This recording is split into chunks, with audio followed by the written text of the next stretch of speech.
Hello, and welcome to week 11 of the Black and Blue FF preview. Well, it was another disappointing week for the Packers. Those weeks are going to happen. Yeah, just lack of offensive production. Defense played well.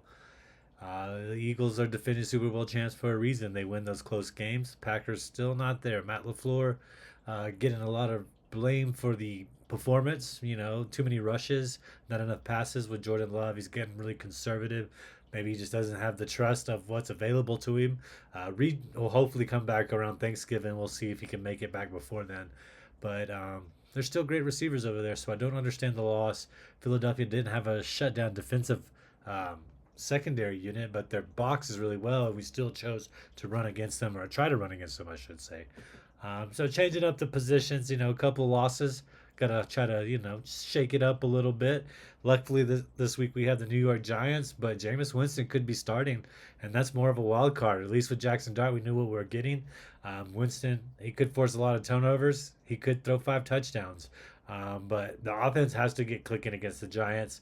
They allow too many rushing yards. The secondary is okay, but not great. So hopefully this is a game just for Matt LaFleur, who likes to run the ball early, set up the run to set up the pass, which will open up later. Tucker Kraft being gone, it's kind of a big blow offensively on the blocking end and just on the defensive end, allowing the Green Bay to get up and play with a positive game script, which is something Matt LaFleur just oozes out a lot of confidence. Everything goes better. You've heard him say it. We like to get the ball. We like to start early and stay with the lead. They've literally said that. So this should be a game that they're able to do that. Get back to winning. Get back to being competitive in the NFC North. A lot of great teams. Teams doing well right now. So Green Bay can't afford to start losing games and getting out of rhythm. All right. To tell us about the Chicago Bears, here's Andy Behrens. Yes, quite clearly, the Bears are America's hottest team, and Caleb Williams is the league's clutchiest quarterback. I think we all understand that. I think it's apparent coming out of week 10 against the Giants. But none of that is what I want to talk to you about. Here is the actionable fantasy intelligence for you. I think Luther Burden week is coming. He was great in the win against the Giants. Had a 27-yard critical catch and run, good yards after catch moment on the game-winning drive. Here's the thing about Luther Burden. He finally played over 30 snaps in a single game. He actually played 48.5% of the snaps on the afternoon. A little bit of that probably related to the fact that DJ Moore exited for a while with a shoulder issue, but he returned to the game.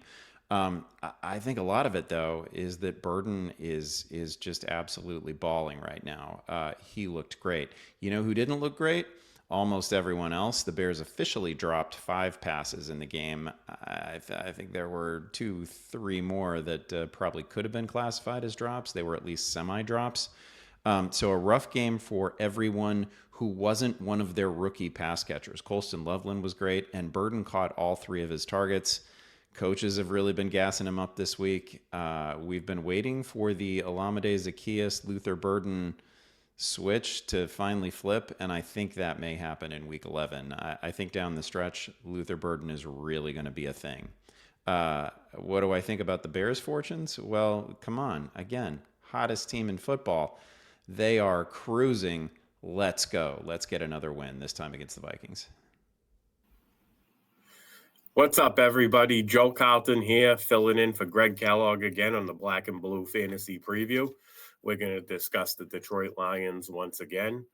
Last week, we talked about how they were facing the Washington Commanders, and they were going to have pretty much a bounce-back week going against the suspect defense of Washington and a depleted offense.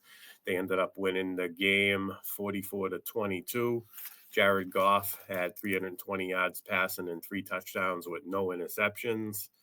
Jahmyr Gibbs had a monster fantasy performance, 142 rushing yards with 2 touchdowns. He also chipped in 3 receptions for 30 yards and a touchdown, giving us 38.1 PPR fantasy points. David Montgomery also 71 yards rushing and a 2-point conversion for a total of 10.1 fantasy points.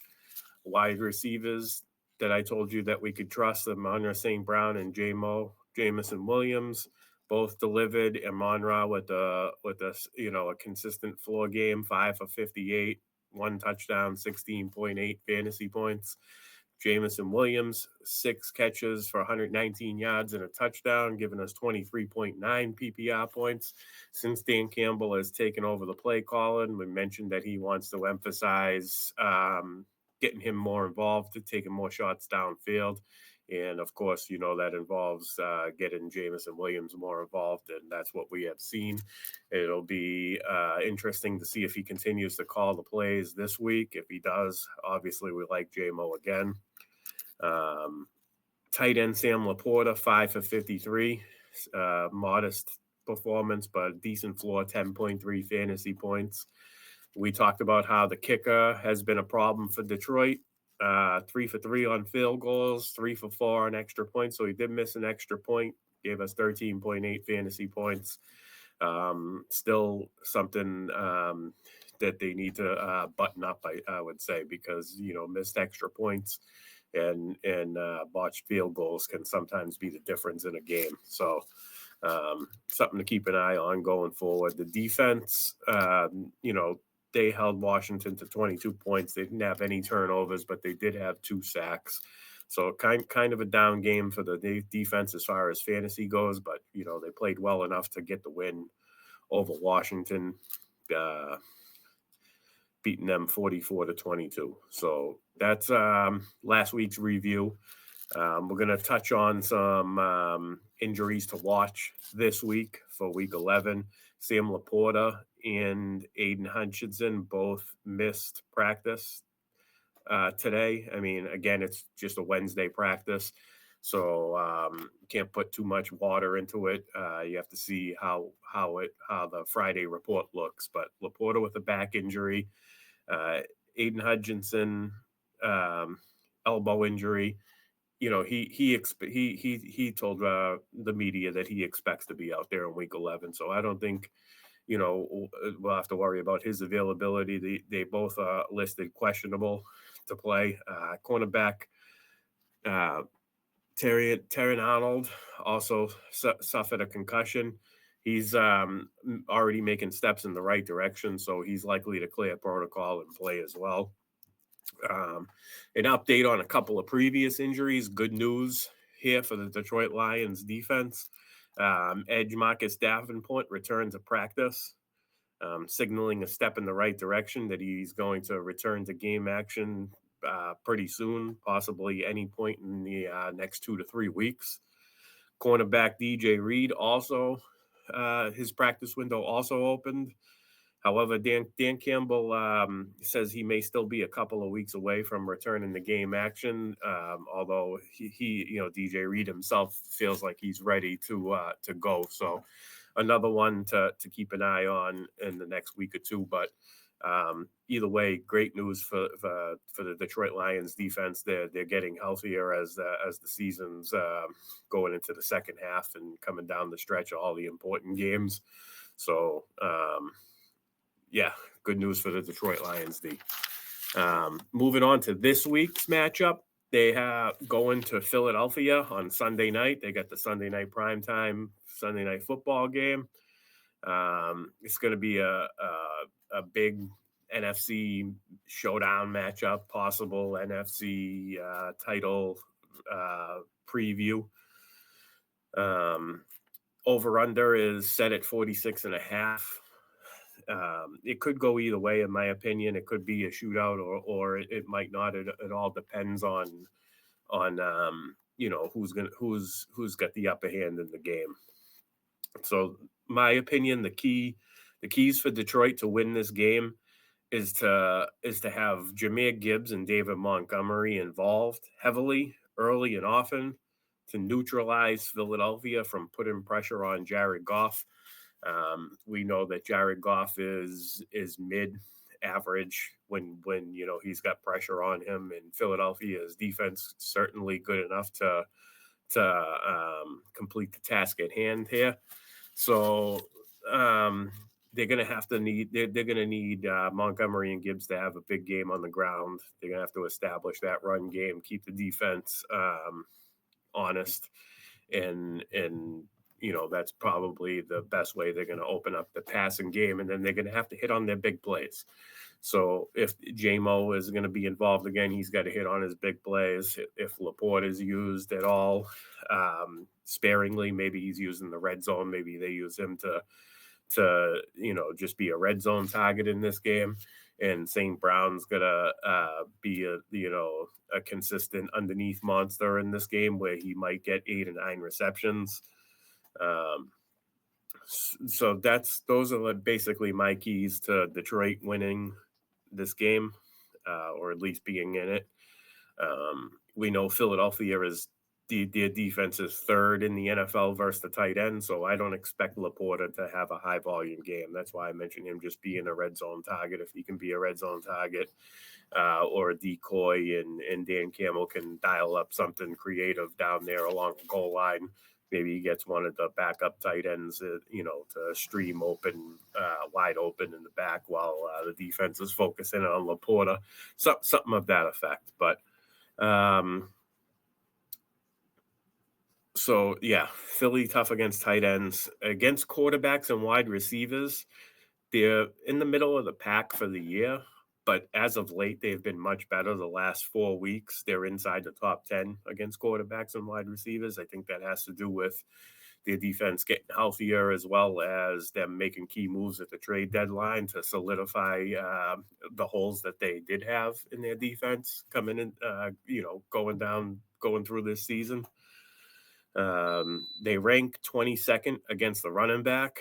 So, like I mentioned earlier, the Detroit's going to definitely need the game plan to get their running backs involved.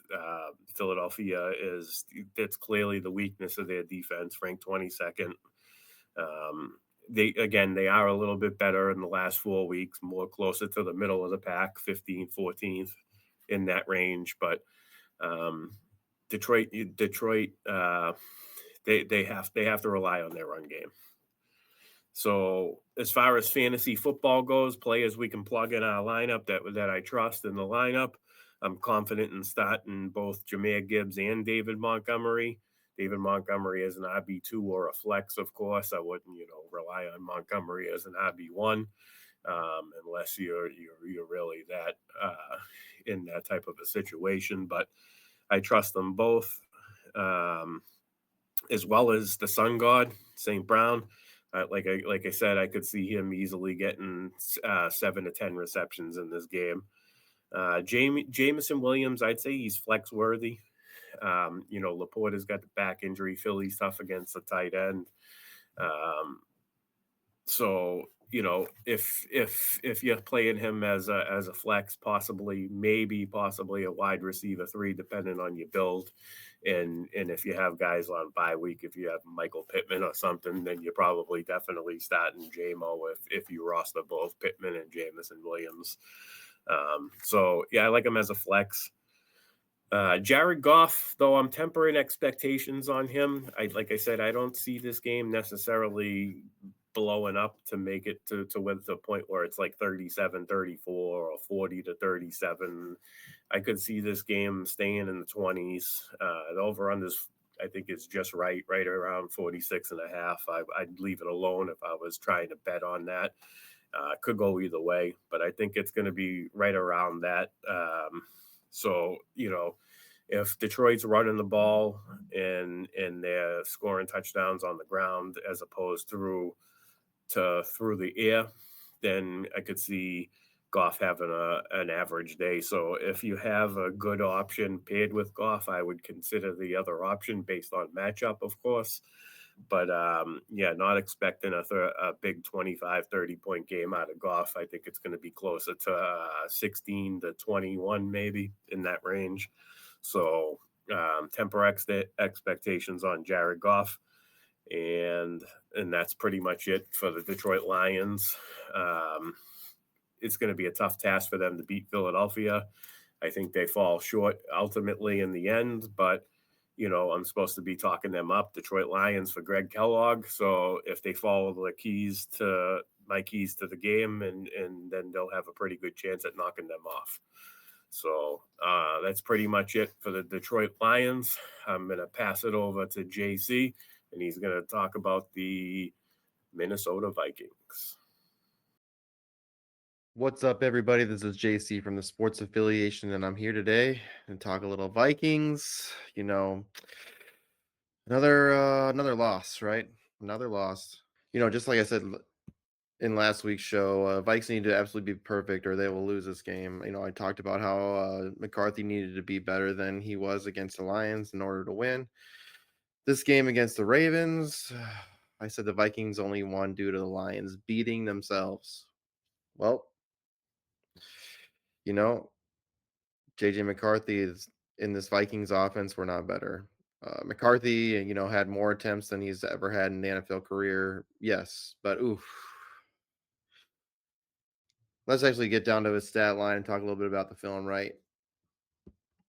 This cat, man, 20 for 41.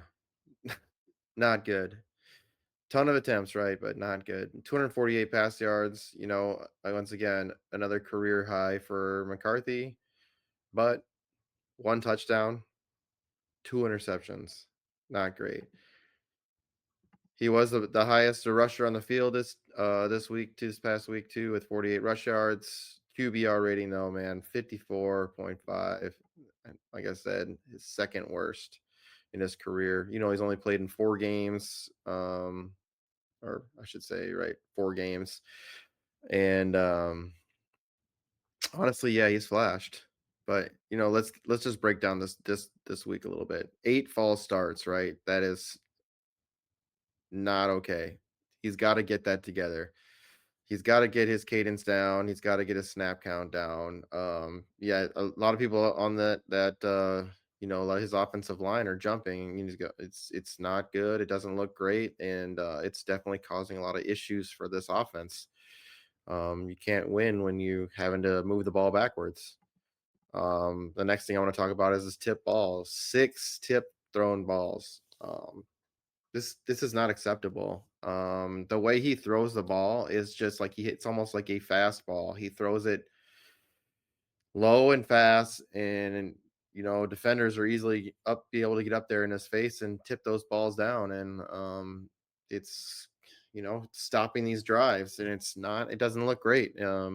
Yeah, he's young, and I just it's not okay. It's not something I'm okay with. 2 more interceptions thrown, right? 2 more interceptions thrown. I want to get into that. McCarthy is not doing well this year. So let's just talk a little bit about, his touchdown to interception ratio. So he's got, let's see, 2, 4, 5 touchdowns this year, 2, 4, 6 interceptions. So it's 5 for 6. So five touchdowns, 6 interceptions. It's not great. It's not great at all. It's if people are really looking at this kid and saying that they see a lot of good in him, I need you to understand. You need to go back and watch this film. One of these interceptions that it could have been 3 this week. One of them, Roquan caught the ball and it was off a terrible throw where he was looking to the left for Aaron Jones to run out, and he was covered, so he looked for Addison, and in a panic, he threw it to Addison, and Roquan was right in front of Addison and caught the ball, and I guess they said that it wasn't a catch.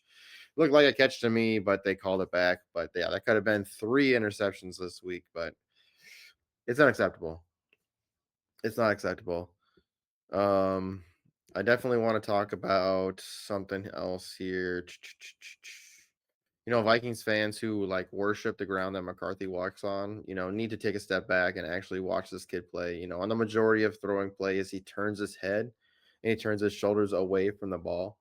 Like he's almost afraid, afraid to get hit. Yes, he does make these he flashes, right? He does flash and he does make these great plays and he does stay in there and get hit, but I want you to go back and actually watch the game. Watch the majority of his throws. He actually turns away as he's throwing the ball. And I think that's another cause for some of these interceptions. The first drive he had this week was incredible. He had a huge throw to Naylor, 25 yards downfield, and Naylor turned that into a huge play, about 60-yard play. And, they're a 3 to 4 or 5 yards away from the end zone. And then, Aaron Jones takes it into the end zone for a touchdown. We need to see more of that. Guess what happened? The Vikings didn't score again until 3.5 minutes left of the game. That's when they scored again. By that time, it's too late. The game is over. They've lost. So this is a big thing we talk about. But yeah, Jalen Naylor, I want to talk about him. Jalen Naylor, absolutely huge, man. He was definitely the player of the game this week. 124 yards, five catches on 6 attempts, 6 passes thrown towards his way, and a touchdown. I think that this week he's definitely worth a pickup. And in all formats, he's worth it in all formats. Just pick him up. We know that Chicago's going to have to come out. This is a big game. For Chicago, they're going to have to get a win this week, and Vikings need to get a win this week. You have NFC North rivalry game right here. Somebody has to come out and get a win. And it would be great if the Vikings could do it again and get another win. But we already know that Chicago is going to be double covering, Justin Jefferson, and majority of the time, maybe even Addison. And I think that Naylor could get involved in this game a lot. I think it's worth the risk, throwing him in there on your flex if you really need a player or you need some upside. I think that it's worth throwing him in there. Let's get to the defensive side of the ball. Oh, I guess I did want to mention one more thing about, Kevin O'Connell. If he really wants to keep this job and be here next year, he needs to really step up. He needs to show that he's developing this young quarterback. These trick plays that he's calling, yeah, sometimes they work, sometimes they're cool, but it's not really, when you're getting off this crazy trick play, you're only getting 2-3 yards. That's not great. Or when it's 3rd and 1 and you're throwing it downfield to Justin Jefferson, 20-30 yards downfield, and he's in double coverage and it's an interception. Like, that is not helping your cause. All right, let's get past that. Let's talk about Brian Flores' side of the ball. Blake Cashman, dude. Ever since he's been back, in these 4 games, he's been incredible as that middle linebacker. Calling the plays on the field, making a ton of tackles, getting to wherever the ball is. Blake's been dominant ever since he's been back. Hasn't had a game or one game. I'm sorry, one game under 11 tackles in those 4 games back. He's a must start every single week. And another player that I want to talk about, is Andrew Van Ginkel. Man, he's missed the majority of the year with that neck injury. Ever since he's been back, his first week he only played, I think about 50% of the snaps, and this week he got about 80% of the snaps. So we'll see if this week he's fully back. He's an absolute stunner. Whenever he's in the game, the pressure on the quarterback causes a ton of things to happen for that front seven. Let's talk a little bit about his stats since being back, because like I said, with him being back, a lot of things have been happening for all players on that front seven. But this is why I want to talk to a little bit by why I think Van Ginkel's he was my player of the week from last week, and he's going to be a big player this week and could potentially have that boom week, especially against a rushing quarterback, or run first kind of quarterback like Caleb Williams. We kind of saw how Van Ginkel was this last week against Lamar Jackson. So let's just talk a little bit about his stats and what I love about him. Playing at that defensive end, dude, his motor, he doesn't stop. That's the one thing. Since being back, he's had 2 hits on the quarterback, 2 passes tipped.